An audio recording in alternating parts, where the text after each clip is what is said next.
Hello, welcome to the Real Estate Regroup Show.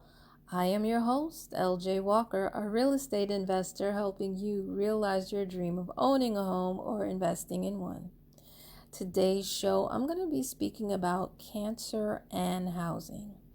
Now, I know that in the past, I did a podcast regarding what help is out there for those who fall sick and are unable to pay the mortgage or struggling to do so. Well, today I'm going to be a little bit more specific since I was asked specifically regarding cancer. I decided to do a little bit more investigation, and hopefully the information that I share will be able to assist those of you who are either overcoming it or have or know someone who's currently going through it. Now, this time though, in addition to helping those who are going through it, I'm also going to be addressing some of the investors out there, and I'm going to address the investors first before I address those who are trying to overcome. Okay? First, to all of you who are developers, there is a program called Section 811, which is the supporting housing program for persons with disability. It provides funding to developers to house those who are disabled and low income. In addition to funding to build the community or to build one or two buildings, you would get a tax credit. Okay. Moving right along, let's talk to lenders and note holders. If your homeowner approaches you and tells you they have cancer, and then they say that because of this, it's causing some financial hardship, the first thing you should do is either go to your servicer or a lawyer and let them handle it. The reason why is because you have to be very careful how you say things. Although you may be trying to help people, it can be misconstrued as being maybe intimidation or harassing or something else. So let them handle it because they know the right words to say. And what they would do normally is they are going to speak to your homeowner. They're going to find out what the problem is or find out the extent of the problem. They're going to ask them probably not health documents, of course. What they will do is they will send them a packet. And in that packet, there will be a list of local agencies that can assist them financially with paying the mortgage or what have you. You cannot force them to apply for any government assistance, or even any private funding. Now, listen, if they do apply, be prepared because it can take a long time for them to be approved. So in the meantime and in between time, here are some options that you may want to consider. One, you can do forbearance, where you allow them to pay at a later date and then pay a lump sum later. You can also do loan modification, where they pay a reduced amount and then pay a lump sum later. Both with the modification and the forbearance, you can also extend the term of the loan, which would actually more fall along modification. Next, you can also do cash for keys, where you basically pay for them to move out.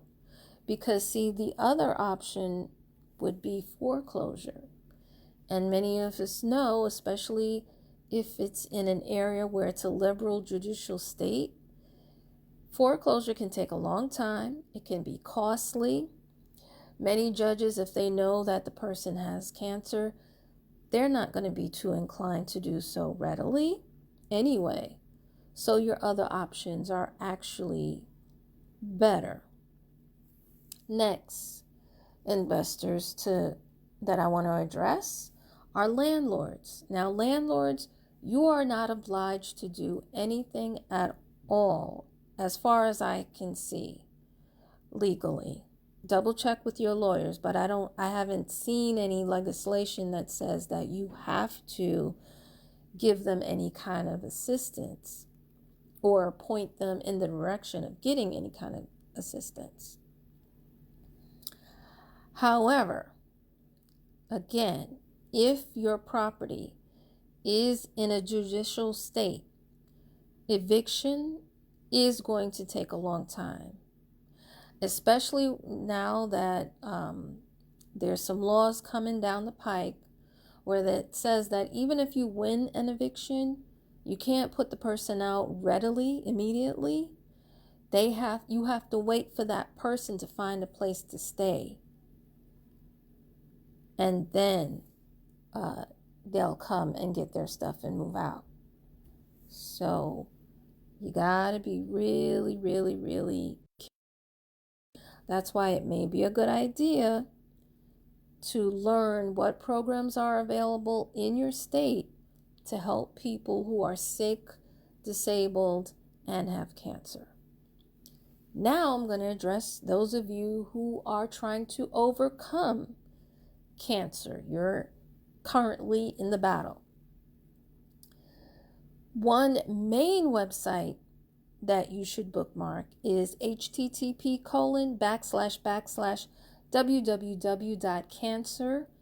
F as in Frank, AC as in Charlie.org. And that website is all encompassing and a comprehensive website for those who are battling cancer. Next, the American Cancer Society has something called the Hope Lodge program, which offers families a free place to stay when cancer treatment is far from the home. So, in other words, you have a house, you have a place to stay, but let's say the closest hospital to you is not able to treat you, and you have to go to a different locale where you may need to look for a hotel or something like that. They actually have something called the Hope Lodge program that will assist you. Also, in a cooperative effort with hotels across the country, some of these hotels, these particular hotels that they have combined with, provide overnight accommodations to cancer patients who must travel for outpatient treatment and need assistance with lodging. Okay? The program is open to cancer patients of all ages. Of course, if they're underage, parents must accompany them. All accommodations are provided based on eligibility requirements and are subject to certain restrictions that the participating hotels have. Another option for adults and children with cancer is the Healthcare Hospitality Network. This group of nearly 200 nonprofit organizations throughout the United States provide free or low-cost family-centered lodging to families getting medical treatment far from home. You can call 1-800-542-9730. The next group of people that you want to check with is your clinical social worker or oncology nurse.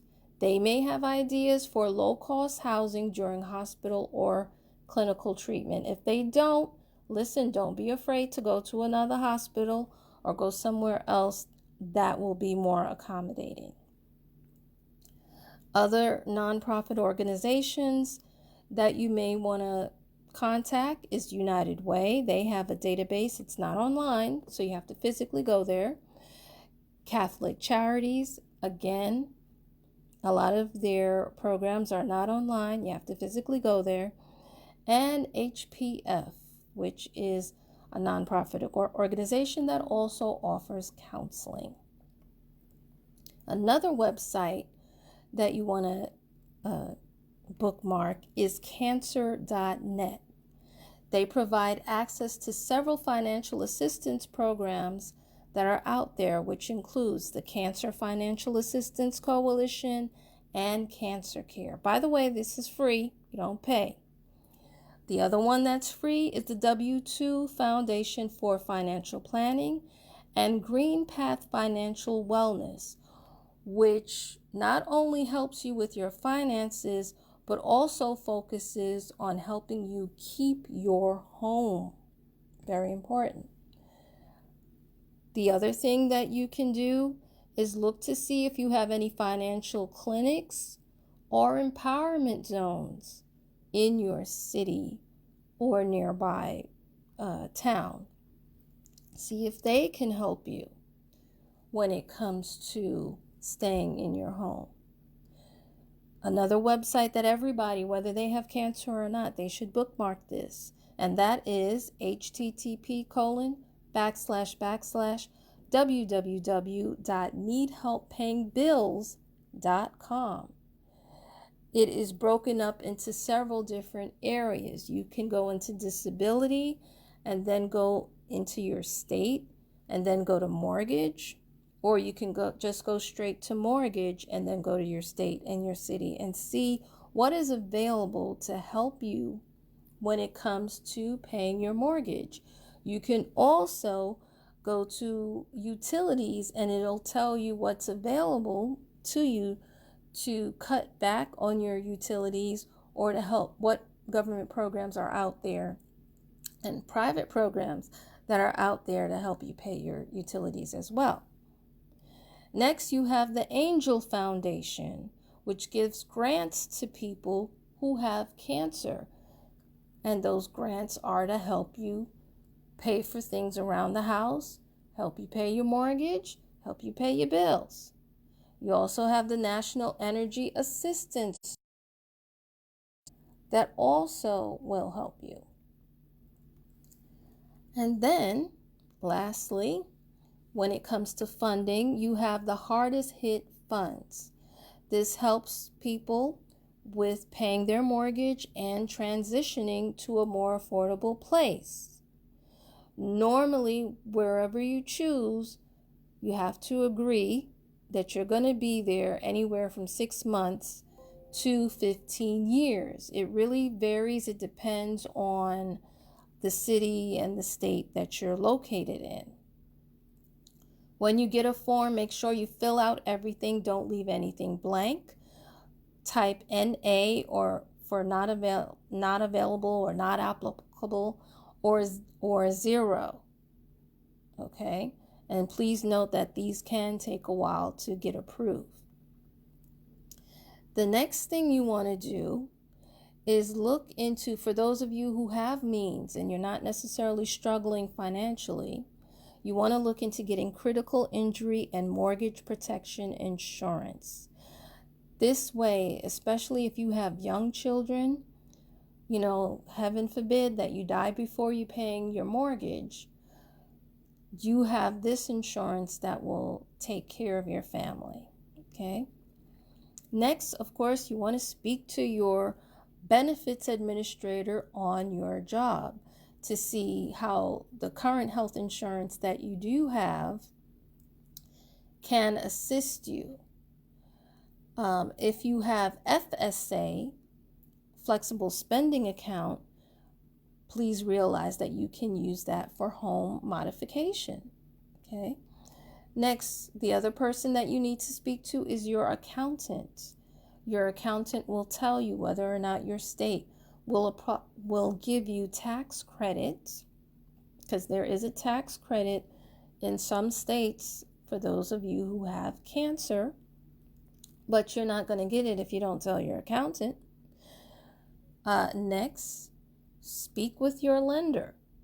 Your lender, by the way, if you're paying PMI, which is private mortgage insurance, That is what they charge you if you put down less than 20% many times, particularly on a conventional loan. That's actually negotiable. You can actually have them negotiate it down to a lower number, or you can have them eliminate it altogether, especially those of you who might have like stage 4 cancer and what have you. Plus, in addition, letting the lender know that as early as possible, they can give you a packet to other local government and maybe even private. I know they know the local and the government. They might not know the private, but local and government funding that's available that will help you pay your mortgage. Okay. For home modifications, you can get an FHA loan. Look into that. Now, if you want to move to a less expensive house, also consider a company called Unison. I've mentioned them in another podcast. What they do is they will help you buy a home. Instead of you putting 20% down, you only have to put down 10% of your money. And with them, the way it works is when you're getting ready to sell your home, they take 17%, but they don't take 17% of the appraised value. They take 17% of what the home originally cost. So I think that is a great, great deal. And of course, it's not just for people who have cancer. Unison is for just about anybody. So, well, folks, that is it. That's all I have for you. Those are my suggestions. Please feel free to further investigate. Speak to your attorney for any additional information. Feel free to pass this along, share this out amongst your friends. And yes, I am interested, those of you who are in the healthcare field, if you would like to share any other additional resources for cancer patients, particularly those who are also having issues with housing. What are some solutions? What are some things that you wish people knew that they did not know? Please feel free to share it. I will be uploading this onto my YouTube channel called The Real Estate Regroup Show. All right, guys. Bye for now. Until next time. Good night.